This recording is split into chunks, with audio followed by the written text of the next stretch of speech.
Magkano kaya ang kikitain ko ngayong araw ng linggo na may puhunan ng 18,274? Pag tuwing araw nga po ng linggo, isang buong baboy ang binibenta natin. At ito nga po, medyo maaga kami nakarating ng tindahan kasi maaga po nakatay ang aming baboy. Mga 4:30 pangalan ng umaga, nakapag-display na kami kagad ng aming paninda. At ang unang benta natin ay nagkakahalaga po ng 100 pesos. Medyo late na nga po pala bago ulit tayo nagkabenta kasi bandang alas 6 po wala pa pong katao-tao. At ito nga may bumili na sa amin, pork chop naman po, pinahiwa niya po ito sa gitna. Ganito po talaga sa amin, pag araw po ng linggo, late na po yan, bumibili ang mga customer kasi madalas po sila ay nasa simbahan pa kasi meron po malapit na simbahan dito. At eto nga meron tayong order na 500 pesos, eto naman po ay pang karinderya. At ito nga may bumili sa amin, yan po naman po, pinasya po ng customer ng pang sabaw. Pag gantong oras na nga po, unti na po nagdadatingan ng ating mga customer kasi tapos na po silang magsimba. Ito nga may bumili sa amin, kasi naman po, pinachap na po ng customer ng pang adobo. Ito nga po, buto-butong ribs naman po ang binili sa amin ng customer. Ito naman po ang pinakamabenta talaga sa lahat ng ating buto-buto. At ito nga po, yan po naman po, pinashop sa customer sa amin ng pangsahog. Pagkaalis nga lang po ng customer, may bumili sa amin, yan po naman po, pinashop po sa amin ng customer na pang minudo. Pero syempre, bago po lahat, di nating makakalimutan, i-shoutout ang ating mga followers sa lagi nanonood ng aking mga video. Maraming salamat at God bless po sa inyong lahat.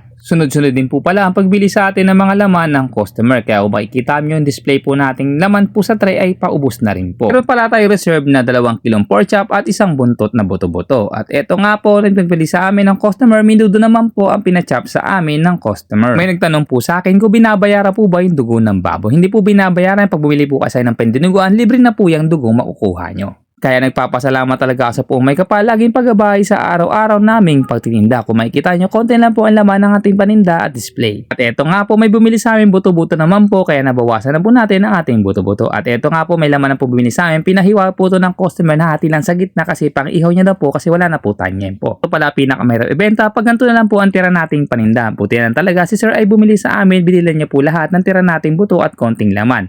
Kaya maraming salamat sa sir sa pagbili mo. Pagdating nga po ng alas 10 ng umaga, makikita nyo wala na po tayong paninda at ubos na po ang ating laman. Dahil nga maaga tayo nakaubos, nakuha na rin po natin ang puhunan sa araw na ito. Ito po ang expenses natin ngayong araw, ito po ang daily savings natin at ito po ang malinis na kinita natin ngayong umagang ito.